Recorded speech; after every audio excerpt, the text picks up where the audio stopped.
Today's threat to our national security is not a matter of military weapons alone. We know of new methods of attack. The Trojan horse, the fifth column.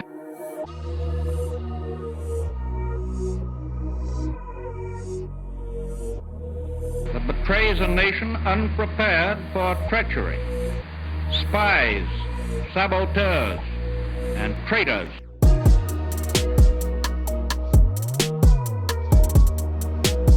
Are the actors in this new strategy. These dividing forces are undiluted poison. They must not be allowed to spread in the new world as they have in the old. Our moral and our mental defenses must be raised up as never before against those who would cast a smokescreen across our vision.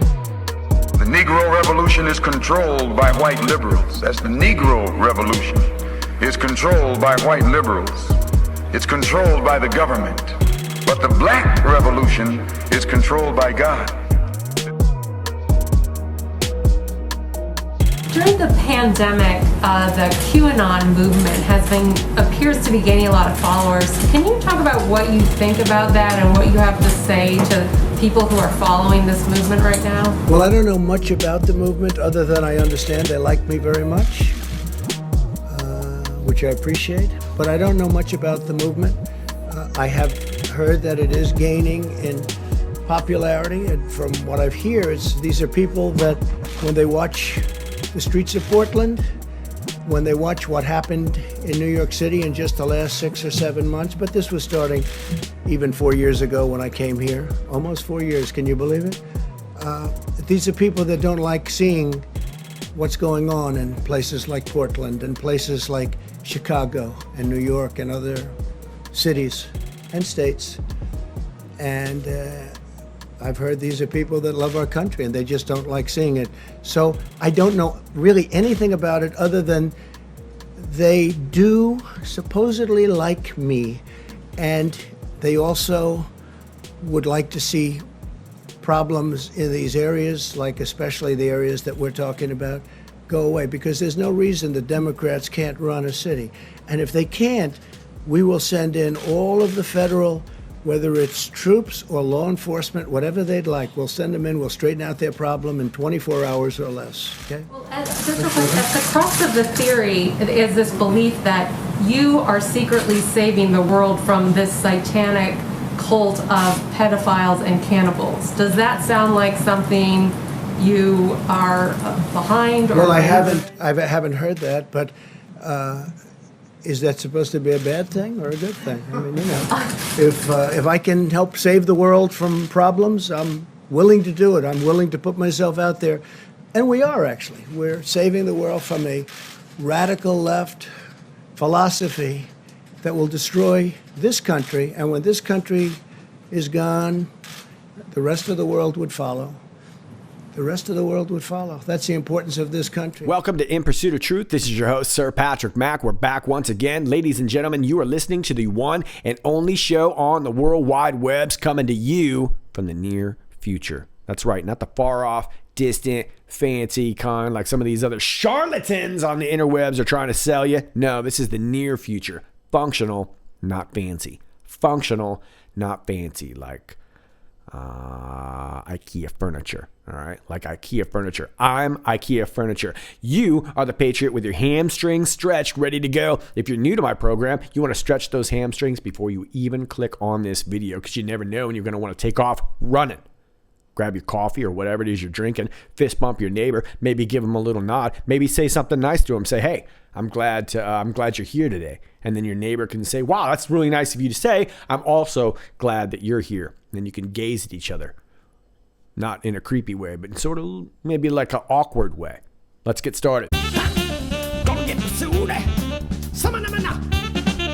Gonna get pursued. First things first, let's start off with the hot topic that appears to be on everyone's minds. All the media platforms are reporting about it. All the White House reporters are asking about it. They've even begun to ask White House Press Secretary Machine Gun Kayleigh McEnany about it. And now they've even questioned the POTUS himself. Well, what is this divisive topic? Pray tell. Well, it's a topic that we've discussed on this channel for quite some time. A topic so divisive that yours truly can't even say it anymore. So I got to make up my own lingo. Lucky for you, I'm the lingo king. I'm the lingo kingo. So I need you to look at your screen right now because we are going to start referring to this as those guys. That's right. Once again, this we are now calling those guys. So the reporters were asking Press Secretary Kayleigh McEnany about those guys, and this is what she had to say. Yesterday, the president received a lot of criticism for comments that he made on QAnon. For many people, they're just hearing this for the first time. The Wall Street Journal this morning asking the question, what is QAnon? It describes it as a right-wing group that believes President Trump is under assault by Satan worshipers, has made its way from social media into U.S. politics. Forbes says as of today, the president has retweeted 4 congressional candidates who have promoted their conspiracy theory. Ari Fleischer this morning saying that the president would be better off denouncing QAnon. They're a bunch of wackadoodles. Both parties have nutty fringe groups. The USA does best when leaders in both parties can keep the sentiments of those people on the fringes. Is the president supporting this conspiracy theory? No, what the president is doing is working for the American people. The media talks a lot about this so-called QAnon. I've never heard the president mention it. I talk to him oftentimes 10 times a day. Not once have I heard him mention this group. The media talks about it and asks about it, but this president's focused on a pandemic that he's navigating a historic response for, a V-shaped recovery as the economy gets back to work. The media can focus on QAnon, but this president's focusing on the American people. But just to be clear, Kayleigh, he was asked about it yesterday. He said he has heard about the online conspiracy theorists. His words were he has heard about them and that they are people that love our country. It was puzzling to many people. He's talking about his supporters. He believes his supporters are good, hardworking people that love this country. He's not in the business of basket of deplorable politics. He doesn't talk about Does he want the support of that group? He has not at all looked into who QAnon is. Again, we're in the middle of a global pandemic that he's navigating a historic response for, an economic recovery. He's focused squarely on the American people, not some group on the internet or out there that the media tends to focus on far more than we believe is merited. The FBI released a memo last year warning that QAnon's followers could be possible, quote, conspiracy theory-driven domestic extremists. So just to reiterate, the president did comment on it, saying that these are people that love our country. So if there's any further response from the White House, let us know. Final thought, Kayleigh? Yeah, there's a lot of children in this country who have died in the streets of Democrat cities. We're focused on capturing criminals. We're focused on navigating the pandemic. We're focused on the economy, not some group. Okay, so it's starting to get really interesting right now. POTUS and Kayleigh McEnany using the same technique when asked about the dangers of these groups immediately turn the attention where it belongs towards groups like Antifa and Black Lives Matter, as opposed to those guys who, like President Trump said, are tired of watching this on TV, tired of watching our liberties disintegrated, our buildings and our businesses being burned down to the ground. So I think they're playing this really well, while also at the same time not particularly just claiming to it right out, which I think would cause a media firestorm. But it's definitely getting fun to watch. Well, those guys had something to say about it in post 4622 from the 20th of August. Ask yourself a very simple question. Why is everything regarding those guys being censored, banned, and attacked? There are some things that they're just not going to be able to contain. One of them likely being the fact that the corrupt FBI lawyer Kevin Kleinsmith, who deliberately falsified evidence so that he could spy on Carter Page, will plead guilty to federal charges of falsifying evidence. I imagine this is going to lead us to James Baker, Andrew McCabe, and of course Peter Strzok, and eventually that's going to work its way upward to John Brennan and Barack Hussein in the membrane Obama Obama. Speaking of John Brennan, he is expected to be interviewed by John Durham. I imagine a lot of that is going to be private, but we'll have to see how that plays out. But it's really starting to work itself out now. Now, John Brennan had a few things to say. I want to point your attention to a response he had to Marco Rubio, who said this. The Senate Intelligence Committee conducted a bipartisan and thorough investigation into Russian efforts to influence the 2016 election. After interviewing over 200 witnesses and reviewing over 1 million pages of documents, we can now say 3 things without any hesitation. First, we found absolutely no evidence whatsoever that Donald Trump or his campaign colluded with Russia to meddle in our elections.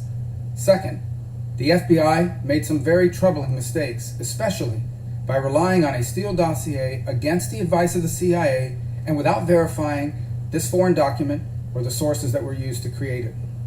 And third, Russia's still meddling, and now so is China and Iran. The 2020 elections are only a few months away, and we must do better than we did in 2020. I hope our report informs us all of the signs and the symptoms of foreign interference, and it shows us how to protect our country from these kinds of efforts. John Brennan says, "You were dead wrong, Senator. The report shows extensive evidence of collusion between the Trump campaign and the Russians. Read the report." I think I'm just going to wait for Alyssa Milano to do a dramatic reading for me. Criticizing FBI investigative efforts while ignoring the political corruption of Donald Trump and his cronies is shameful. All right, well, we'll see about that. And by the time you're watching this video, you probably will have a little bit more insight to this story. Technofog reports the Kevin Kleinsmith plea agreement is now set for August 19. It will be before Judge James Boasberg, who happens to be the presiding judge over the Foreign Intelligence Surveillance Court. So another Obama guy who offered to recuse based on his role as a judge on that court to authorize wiretaps. We'll have to see how this plays out, but it most certainly does not look good. This looks like another one of these James Wolfe kind of situations. But Judge Boasberg has stated that he intends to sentence Kleinsmith on December 10th. So this will be after the elections. Now let's talk about post 4623, also from the 20th, 9, 29, 19, 9, 29, 19. Your time may vary. I'm in the future. Epstein Island, who owns the surrounding islands, close proximity, unique skill sets of Maxwell. And then this YouTube link takes you to a speech she gave for her Terra Mar project. We've talked about this project before, another one of these humanitarian slush fund, save the world, save the ocean, save the planet, save the water, save the air. Don't save the kids. Don't bother with the kids. Save everything else but the children. We talked about this, and this is actually the project where she met Scott Borgerson, this rumored husband/boyfriend. We're not sure, but she was staying at his place while she was in quote-unquote hiding. And he's big time in the shipping world too, being the CEO of Cargo Metrics. We talk a lot about him in my video entitled Major Issues from July 20th if you want to know more about him. But that was the project, and she speaks about how she learned to become a submarine pilot. Unusual? Yeah, I'd say so. Helicopter pilot? What benefit might that serve? Well, I suppose if you've got a network of islands in the area, that's a great way to get around, either by helicopter or submarine. And if you're getting by submarine, I'm sure you could probably sneak things. Could be drugs, could be guns, could be children, could be a lot of things, right? Could be a number of things, but I'm sure many of them aren't very good. Otherwise, you would just go ahead and do it topside. So here's a little chart for you. You can pretend that you're all sciencey, impress your friends, I guess. We're not going to cover all these names. I want to thank, I don't know how to say this name, M-A-R-E-Q. Could be Marek. It could be Marek. It could be Ma-Re-Q. It could be Mare-Q. It could be Mark. Thanks, Mark. Notable owners and their islands. You can see top center there, Tyler Perry, big-time actor, producer, was wrapped up with Oprah for a while. They've since had a falling out, but he is really, really big time. We talk a little bit about him in my Weatherman Part 2 series. We're not going to cover all these names because I think you get the idea. A lot of these people are some really wealthy people. Top right there, Michael Dingman, Allied Signal, big-time defense contracts, space contracts, things like that. David Copperfield on the right, celebrity magician. I wonder what disappears out there, David. Down at the bottom, Faith Hill and Tim McGraw, country music artists. They sing country music. If you're like, what country, Patrick? And I say the USA. They sing USA music. And then on the left, everybody knows Johnny Depp. He used to make movies. Now he just argues with his girlfriend about a lot of money. And this one right here says you. And when they say you, they don't mean me, they mean you. I don't own an island. Maybe you do, creep. All right, I don't own one. If I did, I would just have like a sanctuary for puffins and dogs and puffins. Unless dogs eat puffins, but I'd just make a rule saying that wasn't allowed. It's my island. Just as long as the puffins aren't talking their crap or whatever. But let's cruise through a few of these that were provided over there on the research board. Robbins Island. This is actually off of New York. $11 million. Owner, Lewis Moore Bacon. You know, right off the bat, sounds like a guy I might be able to get on with. Who knows? Just wants to preserve the island's natural habitat. Mago Island location, Fiji, cost $15 million. Owner, Mel Gibson. You might be familiar with him, kind of an up-and-coming actor, if you will. And then these are all named K or Key. I pronounce it K. I know it's supposed to be pronounced Key, but I say K. I say, what are you going to do about it? Huh? What are you going to do about it? You're going to sit there and listen to me say it wrong. Blackador, K, with an E on it. Maybe it's an A. Maybe it's an A. Owner, Leonardo DiCaprio. The Titanic star purchased an island named Blackador K in Belize. The purchase was done in 2005 for $1.7 million. And then there's Leaf K. Owner, Nicolas Cage. You might have heard of him, Raising Arizona. And then I guess like other movies after that. Goat K, terrible name. Owner, Faith Hill and Tim McGraw. Remember, they sing the country music. And then you've got BitChute. When you say that, then the other person says, oh, God bless you. And then we all have a laugh. Owner, David and Frederick Barclay. And here's a few more. Little Halls Pond K. Owner, Johnny Depp. Like I said, he's in a lot of trouble these days with his girlfriend arguing over a bunch of money, but he's been talking about that island for a long time, and he's done a lot of developing on that island for quite some time. And then you have The World owner, Michael Schumacher. The World is a man-made island located off the coast of the UAE. Yeah, this is near Dubai, and this was supposed to be a really big-time project. It was supposed to resemble the world, but it was a series of little islands, and they were man-made, and I think all they really ended up doing was messing up the sea life out there, but it turned out to be a massive financial fail. And then you have Mosquito Island, which, you know, to be honest with you, that would probably be my least favorite island. Richard Branson owns that place. He owns Virgin, which is a strange title for a guy who owns an island near Epstein. Next story is to Politico and is the link from Post 4624. Lobbyists bought tropical land from Biden's brother.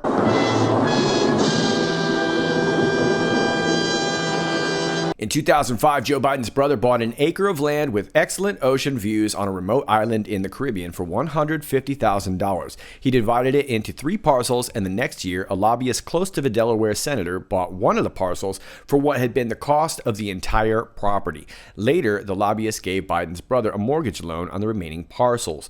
The Virgin Islands land deal, reported here for the first time, furthers a pattern in which members of the Biden family have engaged in financial dealings with people with an interest in influencing the former vice president. In this case, a Biden staffer left the Senate in the early 90s to become a lobbyist. Both before and after the land transaction, his clients benefited from Biden's support and appropriations requests, which is odd because he's a Democrat. It's not supposed to appropriate stuff. A firm the lobbyist co-founded, which features a testimonial from Biden praising his emotional investment in his work on its website, specializes in federal contracts for niche law enforcement and national security programs for which Biden long advocated.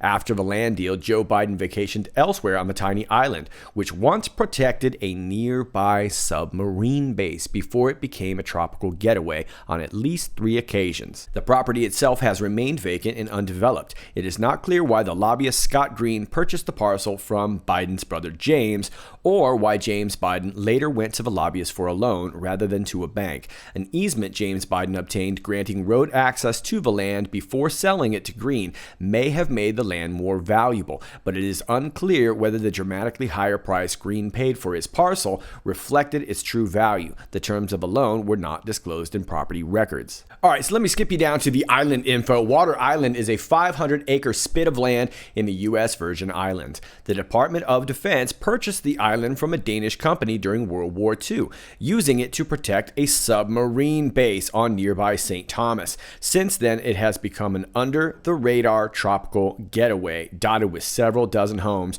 where the largest beachfront estates can fetch north of $1 million. Okay, well, we've seen what happens with some of these under-the-radar tropical getaway homes, right? In May 2005, James Biden and his wife, Sarah, purchased a 1-acre 2-acre plot of land in the middle of the island, according to property records. Tax records describe the view from the property as excellent. The price, $150,000. Okay, so it sounds like they got a pretty good deal and they were getting easements on this land so that they can kind of travel wherever. The price, again, was $150,000. In effect, James and Sarah Biden had gotten their money back while keeping most of the land, recouping their investment in just 12 months. Land value can fluctuate, making it difficult to assess whether such a dramatic increase in land price was reasonable. An easement can make land more valuable depending on how costly the easement was and how difficult it was to obtain. Okay, now I'm skipping you down even further. It looks like obtaining some of these easements was relatively cheap for them. A tax bill from 2006 lists the assessed value of Green's parcel at $87,000, but tax records indicate the bill was rescinded. Subsequent tax bills list the assessed value of Green's plots at just $38,000, a quarter of the $150,000 purchase price, until 2013 when it jumped to $83,700. Typically, land sells for more than its assessed value. A person answering the phone at John Foster Real Estate, a local realtor, identified Chuck Gidley as the agent listed on the original 2005 transaction. Now a little bit about this guy, Scott Green. Scott Green's career has been tied to Joe Biden's from his days as a member of Biden's Senate staff to his work as a lobbyist on projects of special interest to Biden. As a young man, Green played linebacker for the University of Delaware football team, overlapping at the school with James Biden for a few semesters, and graduated in 1973. He is best known for his work as an NFL referee, having led the officiating crew at Super Bowl 44 in 2010. He is currently listed as the executive director of the NFL Referees Association, which acts as a bargaining representative in labor negotiations. At the same time, Green has led a parallel career in Washington. After working as a probation officer after college, Green accepted an offer from Biden in the early 1980s for a job on the Senate Judiciary Committee, where he worked for a decade in roles that included staff assistant and senior advisor. Skipping you down a little further, he founded this group in 1994 known as the Lafayette Group. Lafayette Group's government contracting business extended into the Obama years, as did Green's ties to Joe Biden. Government data shows tens of millions of dollars in contract awards to the firm from federal agencies over the course of the Obama administration. If Joe Biden knew of his brother's dealings, he should have stopped allowing Green to lobby him or his staff, according to Richard Painter, a former chief White House ethics lawyer in the George W. Bush's administration, who recently became a Democrat. It goes on to say that Green was listed on the White House visitor logs back in 2010. Among Lafayette Group's biggest single days for government business during the Obama years was April 11, 2010, when records show it received 2 awards from the Federal Emergency Management Agency, worth a total of $5.8 million, as a subcontractor to Booz Allen Hamilton. Does that name sound familiar to you, ladies and gentlemen? It should. Lafayette Group was charged with providing support for the Office of Emergency Communications contract, developing communication strategies, according to a description of the award. There is no indication that Biden played a role in the awarding of the contract. On April 14th of that year, Green and his wife gave James and Sarah Biden a $133,300 mortgage on their remaining Water Island real estate, according to property records. Okay, so this is where it gets a little bit sketchy here. You have to think these people are in control of the islands. They're in control of the waterways around the islands, the shipping that's going in and out of these islands, the travel that's going on, as well as being able to pilot helicopters and submarines in the area. So you can imagine what's going on. So of course they're going to need their own network. From 2012 to 2018, according to Lafayette Group's firm history, it received contracts tied to at least one government program championed by Biden, the Nationwide Public Safety Broadband Network. Yikes. The network, which set aside broadband internet spectrum for first responders, was proposed following the September 11, 2001 terrorist attack to improve emergency communications in the event of disaster, and endorsed by the 9/11 Commission. Among the biggest proponents of creating the network was the Major Cities Chiefs Association, a police association that hired Green as a lobbyist in 2007 and was represented by Lafayette Group until December 6, 2019. Okay, so it sounds like everybody was scratching each other's backs in order to set up this network. And I'm sure once this network was set up, only so many people were allowed to access certain parts of this network. And this was called the Nationwide Public Safety Broadband Network. And knowing what we know about some of these names, it's probably nationwide, but it most certainly isn't safe for the public. Okay, so I think you see the bigger picture here, whether it's Water Island, Epstein Island, or one of these many islands, all owned by these really wealthy people who can afford just about whatever they want. And they're operating their own helicopters, they're operating their own submarines, and they're on islands like this, especially this one here, which had an old sub base on it. It also hosted Fort Cigar, which is partly still there, an underground fort partially constructed by the U.S. during World War II. And you can imagine that an island like this being in the hands of a family like the Maxwells would be something rather severe. They're not just interested in money. This is about really blackmailing anybody in the entire world. And so they're going to run with some heavy amounts of security, and these kinds of people can afford their own militias. Not saying that they're all running their own militias, but you could see the possibility of this happening, especially when you start talking about people like Ghislaine Maxwell, Jeffrey Epstein. And then, of course, you've got the wealthy people like the Bill Gates of the world, the Richard Bransons of the world, and these actors and whatnot. But I think you see the big point here. Pretty much all the commerce, all the security, and whatever's going on underneath is all being done without our knowledge. One more thing I want to mention about Water Island back in the day. This would have been before the late 90s when the Department of the Interior started transferring land to these residential holders. They were essentially leaseholders. But before that, it looks like they were doing a lot of chemical warfare testing here, and that was bothering a lot of the locals as well. This would have been pre-Agent Orange, so likely things like mustard gas and the likes, but either way, I'm sure that damaged a lot of land. And of course, knowing what we know about people like Bill Gates, Jeffrey Epstein, although they didn't particularly own this island, we do know that they have a real interest in chemicals. 4625, we see the Panic in DC movie poster that says in theaters now. They never thought she would lose.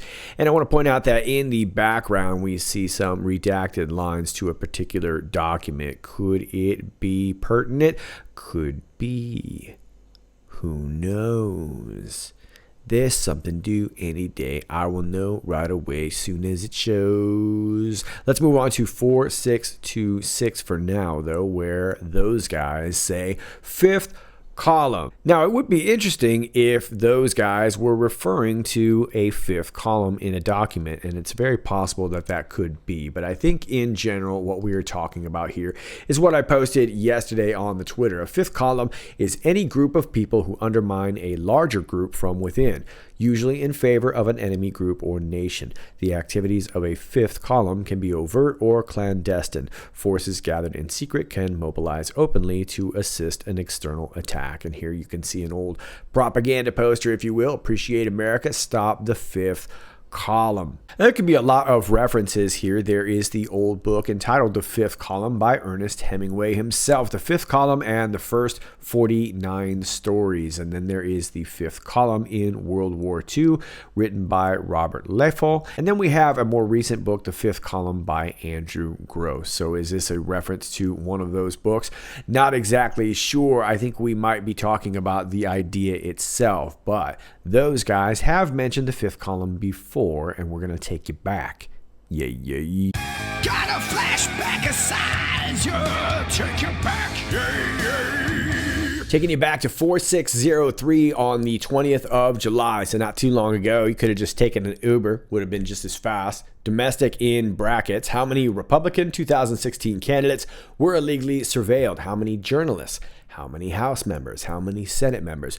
Well, I don't really know if we have a final tally yet. We'll have to stay tuned to Catherine Herridge over there on CBS as she keeps busting out more drips. But we know that this dripping was coming from this upstream collection, umbrella surveillance, spying on friends of friends of friends, and a lot of this was using this 702 provision. Some of these apparently were non-702, so it was foreign and domestic, and it was coming by ways of the Five Eyes or non-Five Eyes. So it looks like, I'm assuming, probably elements of both, but we do know that there was a lot of information that was skirting the Five Eyes agreement.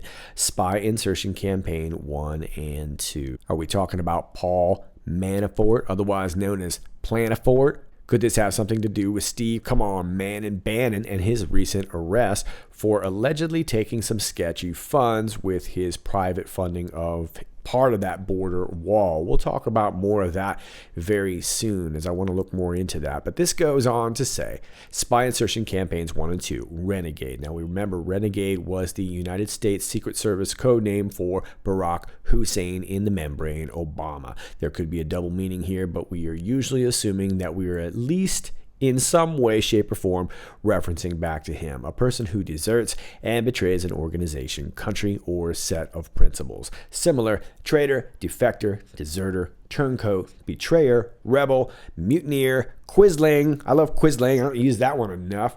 Fifth columnist. So there's a play on words there. It's not a direct reference, but it is definitely referencing that there are some columnists out there that are assets, right? Renegado and my favorite, tergiversator. Don't ever be a tergiversator. So whether or not this is the exact reference, I think we're talking about the idea of a fifth column, and I'm wondering if this has a lot to do, like I said, with the recent arrest of Steve Bannon.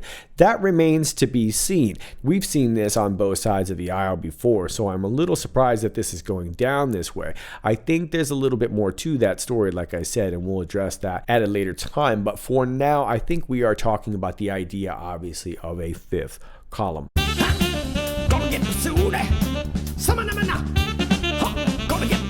Like I just mentioned, Steve Bannon arrested. I want to talk about this story from the AP real quick, as well as Bannon's arrest, and I want to show you a quick video that I thought was pretty interesting. This is from the AP a couple hours ago. Bannon's Chinese host, an irritant to Communist Party. It's only a game. Why you have to be mad? The self-exiled Chinese tycoon on whose 150-foot yacht President Donald Trump's former chief strategist Steve Bannon was arrested is a high-profile irritant to the ruling Communist Party. Guo Wengui left China in 2014 during an anti-corruption crackdown led by President Xi Jinping that ensnared people close to Guo, including a top intelligence official. Chinese authorities have accused Guo of rape, kidnapping, bribery, and other offenses.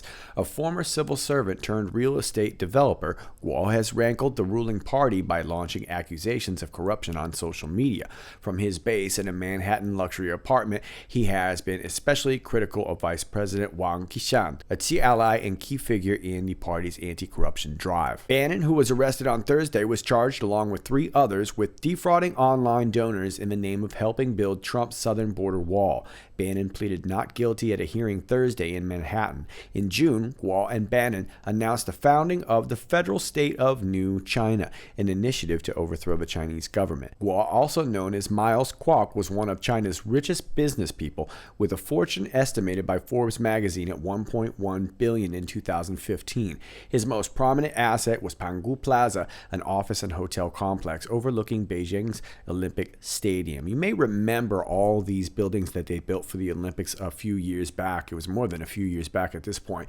But it was a big deal. They made this big bird's nest looking stadium, and they had a really cool cube pool, and it was really neat.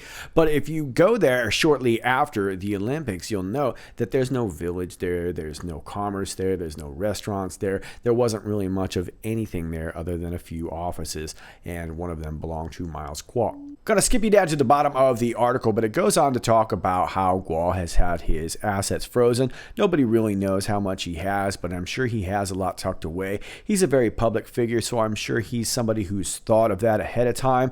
And I find it very interesting that he's linking up with Bannon. It really shouldn't surprise anybody if you think about it. They're kind of a modern day Crockett and Tubbs, if you remember the old school Miami Vice, right? They're Crockett and Tubbs out there floating on their boat, looking sweet, wearing dope ass suits. Maybe they're not wearing socks. I think you should wear socks with a suit personally, but that's just me. However, I will say that Guo wears some banging suits. Don't hate on his suits, because the suits are banging and they're straight up legit. But in 2017, he applied for asylum in the United States, and then shortly after that is when Beijing actually wanted to go and issue a red notice on him asking to arrest him. And so now he's floating out there on his boat, hanging out in Manhattan and kind of waiting through the whole process of seeing whether or not he's going to get this application for asylum pushed through. In the first criminal proceeding stemming from accusations against Guo and his companies, 3 employees were sentenced to prison in 2017 on charges that carried out Guo's orders to falsify financial documents in order to obtain loans from a state bank. The official Xinhua news agency and other Guo-related businesses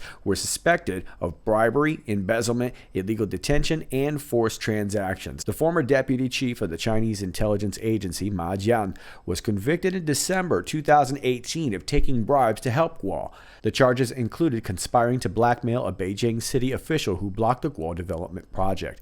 In 2017, Chinese developer Soho sued Guo in New York after he accused the company of improperly obtaining regulatory changes to boost the value of its properties. Guo countersued. Soho dropped its complaint in 2018. A judge dismissed Guo's suit the following year. Filed by a Chinese woman in New York, accused Guo of raping her and holding her prisoner for 3 years after hiring her as his assistant. Guo denied the allegations. For everybody in mainland China, I would say you have to be very careful and you have to keep safe.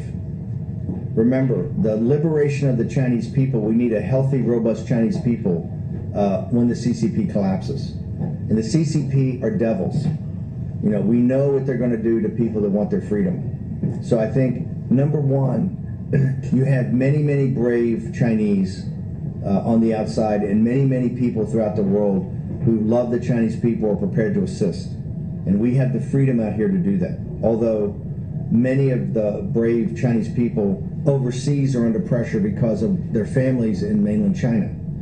I think the number one thing that people in mainland China can do is join the whistleblower movement, is get information out through the firewall to the new federal state of China and whistleblowers, like what Miles Guo has set up in the whistleblowers movement, Rule of Law Society, Rule of Law Foundation, and others, as you've now seen, have been introduced to people in the new federal state of China. Get information out. The more the whistleblower movement is successful, the governments of the world are not going to be able to sit there and count the CCP as a legitimate government. So number one is join the whistleblower movement, but do it below surface so that you can't be attacked, you can't be put in prison, you can't be beat up, you can't be tortured, and your property can't be taken. So number one, your safety, but join the whistleblower movement. Number two is to do everything you possibly can to break the firewall and get as much information as possible coming from outside, from organizations like G News and GTV and other organizations, and particularly learn as much as you can about the new federal state of China. If you do that, that is the basis of making a dictatorship collapse, and people understand the enormous pressure, the enormous risk, the enormous agony that you're under. So we appreciate that, but I think join the whistleblower movement. So there you have it. And as always with Steve Bannon, I tend to take a wait and see approach, as I'm not really sure what to think of this just yet. And we're going to have some more details unfolding probably pretty soon with this. He is innocent until proven guilty. If he is indeed defrauding people, he needs to be held responsible. I only wish we would hold the other side for doing the exact same thing as this. But this is also going to involve Eric Prince. I wouldn't be surprised if they're going to try and go after him as well. So we'll have to see how this shakes out, because like I said, it's a developing story. But just like Wall, Steve Bannon is an agitator, and I think this is the time to be agitating. After all, China, Russia, Ukraine, you name it, they're all agitating the United States right before the elections. And it looks like China right now is a bit of a cornered animal themselves. They have a lot of pressure. This Three Gorges Dam situation is still not going away. Now, right now, their emergency level is classified as a level 2, level 1 being the worst, but they have had to destroy a lot of farmland, and this is going to affect affect the world food supply. As a matter of fact, nearly 50% of their agriculturally developed lands along the Yangtze, which is a big part of the world's food supply. So this is a very big deal. Much of that is under 9 feet of water. So you can imagine the pressure that's going on, and this Three Gorges Dam situation isn't going away. It's continuing to rain. Engineers believe that this dam could indeed collapse, and if so, that could lead to millions of deaths, and that's a terrible situation. So this is a big deal, and like I said, like a cornered animal, China may be forced to make a move. Now, we've seen delegations being sent over to Taiwan, which implies that we are either prepping them for a response. I think Taiwan is feeling more emboldened. I think they also know exactly what they would do if indeed provoked. They would probably go straight for the dam, but I wouldn't want to predict that for them. But it does seem like everyone is sort of prepping for the worst. Now, I did mention this in my video from a couple of weeks ago entitled When the Levee Breaks. China is very tit for tat in their behavior, meaning if you punch them in the nose, they're not going to kick you in the shin, they're going to punch you in the nose. They're going to try to do the exact same thing done to them. Well, they've had their farmland destroyed, and now it appears that the United States is getting a lot of theirs out there in Iowa destroyed. Some really devastating pictures, as you can see here, a lot of damage here. POTUS himself was in Iowa, in Cedar Rapids, and he was talking in a disaster briefing, and he mentioned something that I was talking about the other day. I'd like you to hear it. Check it out. If I were going to compare the 150 miles I traveled from Boone to Cedar Rapids Thursday, Friday, and Saturday last week, the damage to the crops, I've seen corn flat on the ground in my 50 years of farming, but I have never seen it mile after mile and just flat on the ground, and very little of it recoverable, I think. So that's something to keep in mind. And I think that one of the things that make you proud of Iowans is, I think you probably know, neighbor helping neighbor, and things of that nature. So we thank you for coming, and the widespread damage that you're going to be alerted to, and the homes lost and the power outages and the crop damage is all important. But you're stepping up to help with that declaration, and we thank you. And you know, it's difficult because you had the largest order of corn in history. Did you know that last week? Yeah. From of all groups, China. How about that? China. Which, I don't know, makes you think a little bit, doesn't it? Huh? But China made the largest order of corn twice over the last week. So how does that affect an order like that when you have such damage to the crops, to the corn crops? Well, I think last week when the price of grain went up quite a bit. Precisely. China was scheduled to buy a lot of things, including corn. Fully 20% of the world's supply of corn, maize, and many fruits and vegetables are grown in the Yangtze Flood Basin. More than 30% of the world's supply of chicken and eggs are farmed in the drainage basin, all of this downstream from the Three Gorges Dam. And they continue to get rains, and for some reason, it all keeps directing its way there. Meanwhile, in the United States, we had all this rain directed at Iowa that just incidentally happens to be famous for their corn. That's right, corn for to be cut. As a matter of fact, China was scheduled to buy $42 billion worth of produce. You may remember this from February of last year, and if you'd like to get a prep on that, you can check out my old video entitled For To Be. So was all this corn talk and talk about moisture from Devin Nunes and Chuck Grassley and all these crazy tweets about corn being for to be cut, were they simply letting each other know that maybe there was a time to harvest or to store or to pack away seeds? Maybe they were preparing for some moisture. I suppose there's lots of possibilities, but it does seem like it is indeed relevant. China has always been very interested in Iowa's corn, and now that their floodland is damaged and the big thing that they grow over there is corn, now all of a sudden we got some damaged floodland, and that's probably just coincidental. You're gonna have to store a lot of things, and a lot of things are stored in plastic, and around the world we've had one after another plastic recycling fire, whether it's in Croatia, whether it's in Texas or Minnesota or the UK. It's been all over, one after another.